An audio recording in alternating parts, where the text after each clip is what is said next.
Hi, this is Pam Shane with the Texas Music Chart, and I'm in the Cluttered Corner, which gets more cluttered by the day, with Zach McGinn of Dolly Shine. Dolly Shine, yes. Thanks for coming back to see us. Yeah, thanks for having me today. Good. Did you notice there's a lot more clutter since you were last I did. here? It's become quite a bit more cluttered. Anything you particularly like in the Cluttered Corner? There's a fishbowl right over here. Yes. And, we brought that for you guys last year. I'm glad to see the bowl's still here, though. Yes, the bowl is still here.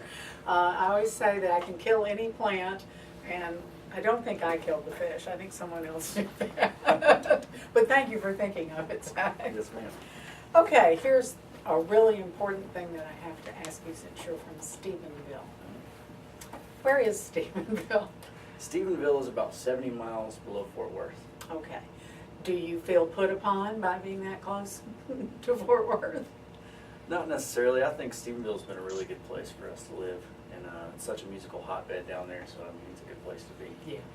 It's interesting to me, being that close to Fort Worth, that it calls itself the cowboy capital of the world. I sort of thought Fort Worth thought about that too. Right. How did Stephenville get that name? Do you know? I really don't know off the top of my head, but there's been so many rodeo legends and lived there in Stephenville, and a lot of up and comers. It's just a good place to be, and for some reason they all seem to choose Stephenville. What's the population roughly? I don't mean give me the number on the sign. I want to say it's around 17,000. Oh, that's nice. Not counting college population, but yeah, it's a good place to be. Great. How long have you lived there? Always? I've actually just lived there since 2007. I grew up in Mason, Texas, down in the hill country, and I moved there to go to college at Tarleton, and I've been there ever since. Do you have anything purple and white on?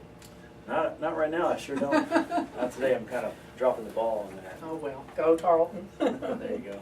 Now, here's the other big question about Stephenville. Have you ever seen a UFO? I have never personally seen one. I do have a t-shirt though. Yeah? I do, yeah. What does it say? It's just, it's got a little alien with a cowboy hat on it, and it's a UFO sighting t-shirt. It's just something funny. That's fun. Where did the UFO reputation come from? I don't really know. I want to say that somebody claimed to have seen one around the area, and then it caught a lot of national attention and just kind of made a big deal about it. So it's mostly made out of nothing? I would think so. Okay, well that's good. Well, tell me what's going on with the band. You've been working since 2010. It's 4 years later. How's that?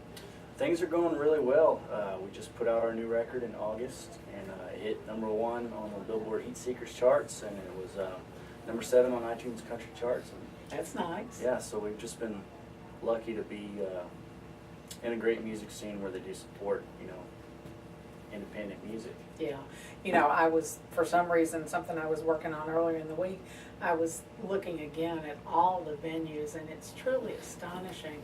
I think you can work almost all the time if you can get there. Oh yeah, there's enough live music in the state of Texas alone to self-sustain. You can play 7 nights a week. Have you ever done that? I have, yes. Wow. Especially when I first started, we would do a lot of those acoustic nights. Uh-huh. And you kind of had your places picked out in town where you knew you could play, and they would most likely feed you too. That was a good. key thing. So you knew if you got fed, it didn't really matter if you got paid or not. At least you could eat for the night. So what's the best thing you ever ate on one of those gigs? The weirdest thing I've ever ate, I don't know about the best. I've had a lot of really good food all over the place, but I had an ostrich steak one time at a little place just right outside of Stephenville in Lingleville, Texas. How was it fixed? It was cooked about medium, and it was strange, but it was good. Wow. How adventurous of you. It was. You always got to try new things. That's cool. I love that. So, were you at Larry Joe Taylor's recent festival this year? Yes, we were. We did the Spring Festival, and we've also did his Rhymes and Vines Festival, the Fall Festival as well. Wonderful. So, how's that? You like that atmosphere? It's probably one of the coolest things you can do in your musical career if you're a Texas musician is to go play Larry's festivals. I've been going since I got to Tarleton, just attending, as a fan, and the last year or two that we've been playing it's been a really cool opportunity. Well, that's great. And I know you've played with some of the big names on our scene. It seems to me there's a real difference between Robert Earl Keen and Cody Johnson. Am I right? Yes, there's a huge difference. Cody Johnson is more traditional country, and he's a little bit younger artist. But Robert, he set the pace for everyone. So Yes, he did. It's not that far off the mark to say that they're somewhat still the same, because Cody, probably was influenced by Robert, just like a lot of us were. How can we not be? If we've ever heard him, we're influenced by him. Exactly. Yeah, well, that's very cool. I understand that you like to fish. I love to fish. Where do you fish? I actually fish at home right now. I mean, I fish all over the place, but we just put in a little stock tank back behind the house and got some fish, so it's nice to get out when I get home. So they're pre-caught. Yeah, because I live in West Texas now. Sometimes at the ranch, I'm back and forth between Stephenville and there, and so there's not really a whole lot of water around the area No. to travel close to. So we kind of had to create our own fishing situation. Now, you spent some time bull riding. Did that come from cattle ranching, or does it go the other way around? Well, it did. My family has been a ranching family, and I'm third generation as far as ranching goes. And my father rode bulls before me, and he really hoped that I wouldn't pick it up. I bet he did. He wanted you to live. But I wanted to ever since I was a kid, and finally he took me, and he said, you know what, let's try it, get it out of your system. Hopefully we won't ever have to revisit this. And little did he know it stuck for quite a few years. So, did you win any big rodeos, or?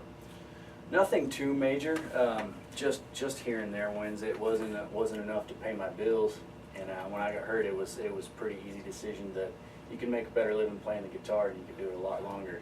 Yeah. Amarillo by Morning is a true song. Mm-hmm. Okay. Well, speaking of songs, tell me about where Her Name Was Trouble came from. Her Name Was Trouble. It was written just by observing a lot of the bar scene, and stories about our friends, and just watching different relationship situations unfold, and from personal experience a little bit too is where that's drawn from. Just watching, and there's always been that girl or that guy that's probably a lot of trouble that you shouldn't chase after, and you do it anyways. Right. And so it's not really specifically targeted at one person. I think you can just insert name here, because I think everybody's had that kind of situation. Yeah, I think so too. Have you chosen the follow-up song to Her Name Was Trouble? We have. We were going to release a song called Bourbon Flood. Bourbon Flood. Mm-hmm. I wonder what that's about. Well, it doesn't take too many guesses to figure that one out. Okay. So, suppose they want to find out where you're touring, where you're playing, what you're doing now, where do they go? Yeah, you can go to our website, which is dollyshinemusic.com, and you can hit us up on Facebook, Instagram, Twitter. I think we've even still got a Vine account floating around somewhere out there. But yeah, you can get us on all apps of social media. Okay, you're everywhere. Mm-hmm. Thank you so much, Zach, for coming in. Thank you for having me. Yes, I knew that you were trouble, not the one to blame, 'cause I knew that you were trouble.